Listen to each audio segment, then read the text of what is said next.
What's going on, guys? Got a fun one for you today. At least I'm excited about it. Talking to you about the richest man that ever lived, getting wisdom from him on how to grow our Go High Level SaaS business. I'm referring to King Solomon, the richest man that ever walked the face of the earth.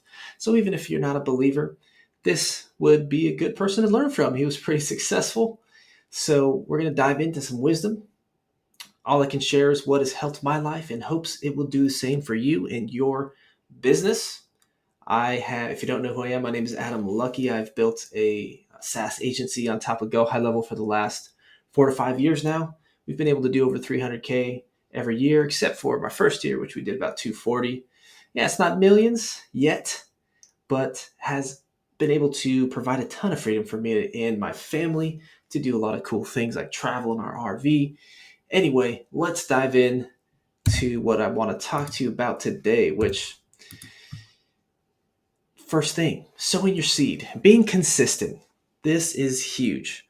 Like if I can preach one thing, it's just being consistent every single day because that is in the end all we can control. And I see a lot of people quit. They just quit. It gets too hard. They try it for a month. They think it's going to be easy. They see all this get rich quick and they see all these people succeeding and they have these false notions that it should be super easy and people should just be lining up at your doors and signing up from day one or even day 30. But that's just not the reality. So if I can encourage you in anything, it would be this: Ecclesiastes 11:6, sow your seed in the morning, and at evening let your hands not be idle, for you do not know which will succeed, whether this or that, or whether both will do equally well. Now, this can apply to many things, but sowing your seed consistently is the main thing I want to talk to you about from this verse. Like, you don't know what's going to work, when it's going to work. All you can control is sowing your seed, right? Every single day in the morning, sow your seed. That can apply to creating content. Every morning, for an hour, I'm going to sow my seed in creating content. In the evening, I'm not just going to sit back and chill. I'm going to continually work on my business. I'm going to prospect. I'm going to learn Facebook ads. I'm going to watch YouTube videos on how to grow my SaaS.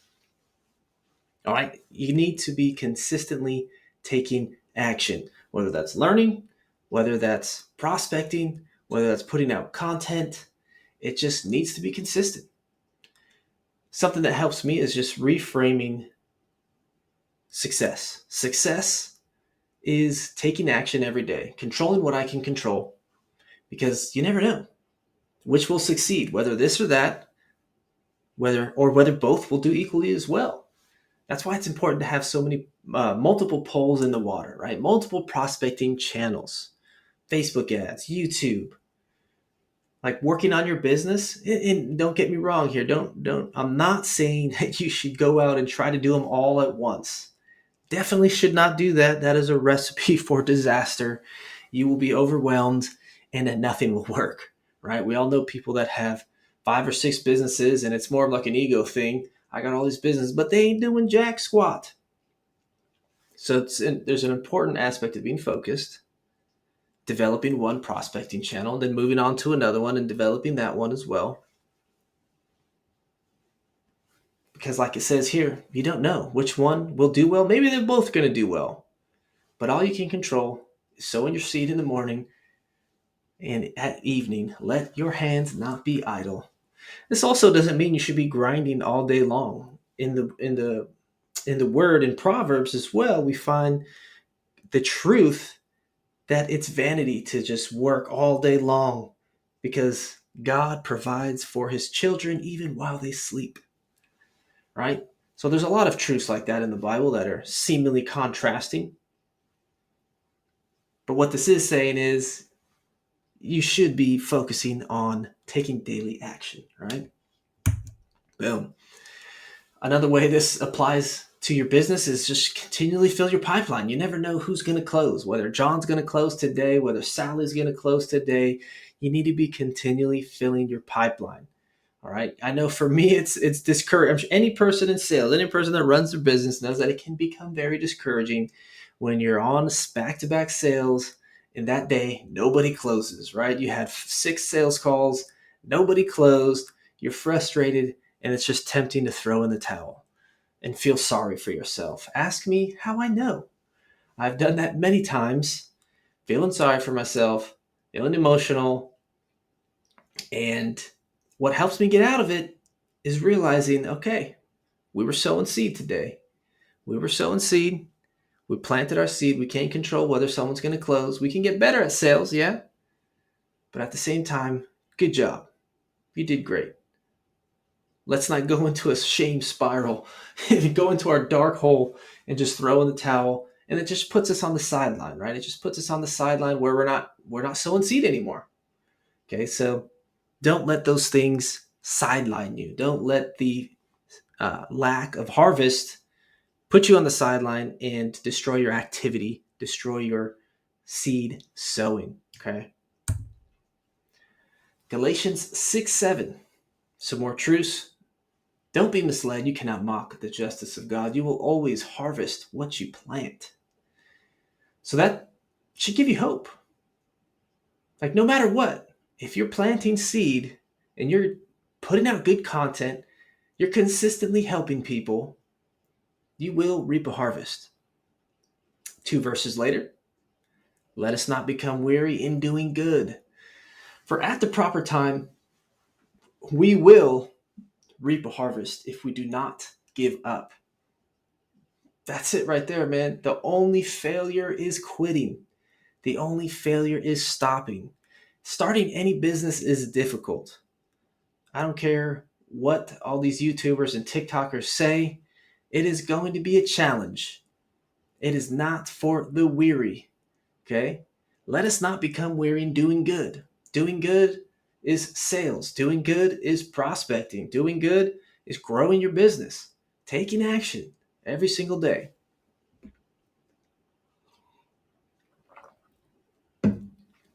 I know that timing, our expectation, can be one of the major detriments to our success. We think we should be successful in 2 months. We think we should be successful in 6 months. Maybe it takes a year. Maybe it takes 2 years. You have to have a long-term mindset when you're going into this game. I wish I would have had this mindset when I was 20. Like, for the next 10 years, I'm going to focus on this one thing. And I'm not going to have unrealistic expectations. I'm going to build this thing for the next 10 years. I'm going to focus on just going deep, providing valuable content every single day, building my brand. I would be in a very different place right now if I did that. There's no shame, there's no condemnation. All you can do is today. All you can control is what's in front of you today, right? But let us not become weary in doing these good things. Prospecting, helping people. Help people for free. Shoot. Because in due time, you will reap a harvest if you don't give up. But man, it's so easy to give up. It's so easy to give up and just believe, oh, this business model sucks. Oh, this just doesn't work for me. Oh, just isn't right. No, you just scared, man. You just scared. You just scared and you're doubting yourself and you're feeling very afraid. And in that time of being afraid, what are you going to do? What are you going to do, man? Are you going to get back up, or are we going to establish these beliefs that are just going to keep us a slave to mediocrity and poverty, right? Do not be misled. You cannot mock the justice of God. It's the justice of God to reap what you sow, right? You're always going to harvest what you plant. And that's a famous reality in the sales world, right? You're always reaping your last 90 days. What have you been doing for the last 3 months? Those are the results you're going to see today. All right? So if you haven't been doing jack squat for the last 90 days and you're surprised while you have a dry pipeline, nobody's in there, nobody's interested, don't be misled, man. That's because your ass was not Sow seed. You weren't doing what you should be doing to grow your business the last 3 months. All right. Boom. Next thing is watch your beliefs. Watch your beliefs. There's a reason why Tony Robbins says like 90% of success is psychology. I totally agree. Just looking at my own life, the beliefs that I've had have been the biggest hurdles that have held me back in business. Proverbs 4:23, guard your heart with all diligence, for from it flow springs of life. Other translations say that guard your heart with all diligence, for out of your heart flow the issues of life. Like literally every issue in your life, whether that's business issues, whether that's relational issues, whatever it is, it all flows from the heart. And biblically, the heart is regarding your beliefs, that place in which you have faith, that place of the subconscious. What is ingrained in your heart? What agreements have you made about life, your worldview, about God? Those are very important. It's just like that good old analogy. Like if you have bad beliefs, that's like trying to go after your goals with an e-brake on. That's like trying to go fast, but you have this e-brake on that just keeps holding you back. You keep sabotaging yourself. That's the reality of beliefs. So 3 John 1:2, one of my favorite verses. Beloved, I pray that you prosper concerning all things, and that you would be in good health, just as your soul prospers. Now, this is the reality here that prosperity starts in your soul.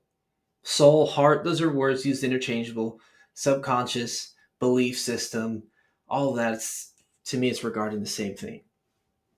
Right? So even as your soul prospers, beloved, I pray that you would prosper even as your soul prospers, what other translations say. Just as your soul prospers. So your external prosperity is going to be a reflection of your soul. It starts in your soul. It starts with your beliefs. Examples of bad beliefs that I've had in my own life. Because once again, I'm not here to preach at you. I'm in the same boat. I'm getting encouraged just going over this stuff because truth sets us free, man. And I have no problem sharing my own weaknesses. I have a lot of them. And here's some of the things that I've believed in my life. You know, I owned a gym for 9 years and had a lot of struggles as a gym owner, as a business owner, as a person. And how many know that when you try things and you keep trying things to grow your business and nothing's working, that is a very dark place. That is a very hard thing to overcome. And there was a time when I owned my gym where I just felt like, super discouraged and depressed because I feel like I've tried everything. I've tried everything. Nothing is working. And it's so much of this powerlessness, feeling like a failure, feeling like I'm destined to fail. Like nothing is ever going to change. That's one of the first ones. That's easy to believe. It's easy to believe, to feel like a victim. But the truth is you haven't tried everything. The truth is there is always a solution. Like your hopelessness about a problem is a bigger problem than the problem. One of my favorite speakers says that, Steve Backlund. Your hopelessness about a problem is actually a bigger problem than the actual external problem you're facing. If you're facing business struggles and you have hope and you have no hope, that's a big problem. So that's a belief. That's going to hold you back. If you believe that, you're not going to go out there and try new things. You're just going to continually feel like a failure. Oh, this doesn't work, and keep you in the same cycle of failure. All right. I guess I'm just destined to fail because I am a failure. That talks a lot about shame, right? And as business owners, we can take those things on internally and just believe like our external results. This didn't work. That didn't work. Blah, blah, blah. So I must be a failure. And the enemy has a field day with that. The accuser, the devil, has a field day on our soul when things aren't working out and our identity is rooted in our actions, which is a whole separate sermon, if you will, that our identity should not be so rooted in our actions.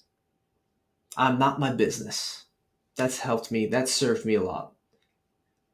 I'm not my bank account. Separating yourself from your actions, your self-worth from your actions, that's huge. Another one is this niche just isn't a good niche, man. They're just all broke. Like I said, I've been in the gym niche. That was who I've served for the last 4 years as a SaaS agency. And I've had those times before, like, oh, this just isn't a good niche. Oh, they're all broke. I need to try a different niche. And that right there, which I'll skip down, this is too hard, so this must not be right. Let me try something else. When things get hard and we go to try something else, we think the grass is going to be greener on the other side. That's just that's a recipe for failure for sure, because every niche sucks. Every niche has their pros and cons. Now, don't get me wrong, there's some niches that are better than others, and there's some business models that are better than others. But if you constantly want to look for something else when things get hard, that's going to hold you back. That's a sign that we believe something negative about ourselves, like this just isn't working. I don't have what it takes to overcome this problem. When you need to just push through, you need to get creative in your solutions. You need to get creative with your offer, maybe. You need to get creative with your sales. Maybe you need to level up your sales game. Maybe you need to level up your product instead of just blaming the niche and trying something else, because you're going to take those same set of beliefs to that new business model, and it's going to be all exciting until you get slapped in the face again, until you get that good old right hook that is guaranteed in business and in life. And you're going to do the same thing over and over again. It's no bueno. My product isn't very good. This is one that I've struggled with. We all have people that you hop on with when you're on sales calls, right? That just don't see the value. They're stupid. They're just dumb.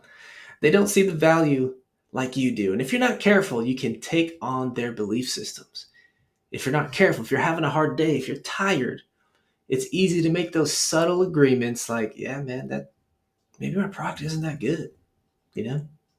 And if it isn't, you should fix it. But if you know you have a good product and you let these people, their lack of belief, their lack of conviction, infect your soul, that's also not good. That's going to hold you back.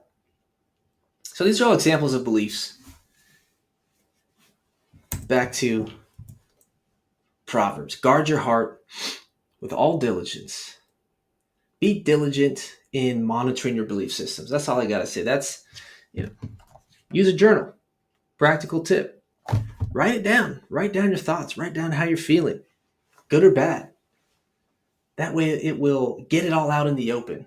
Awareness is usually one of the greatest solutions. You're like, oh, I'm just believing this thing. And it's a lie. Replace it with the truth. There's always a solution. God's got my back. All things work together for my good. Like that is truth. Guard your heart. Guard your beliefs. Make sure you make that a primary focus in your life. I like to do it in the morning when it's quiet. I got 2 little kids. So in the morning is a great time to do that. Write your thoughts, write your feelings, use a journal, get in the Word, and, this is the other solution. Diving into the Word, because truth sets you free. Truth sets you free, replacing these lies with truth so that you can prosper even as your soul prospers. And that's all I got for you guys today. If you like this, subscribe. I have some resources if you're looking to grow your SaaS business. Got a free course, all of that. If you got any questions, comments, happy to hear from you. Subscribe, like, and we'll see you next time.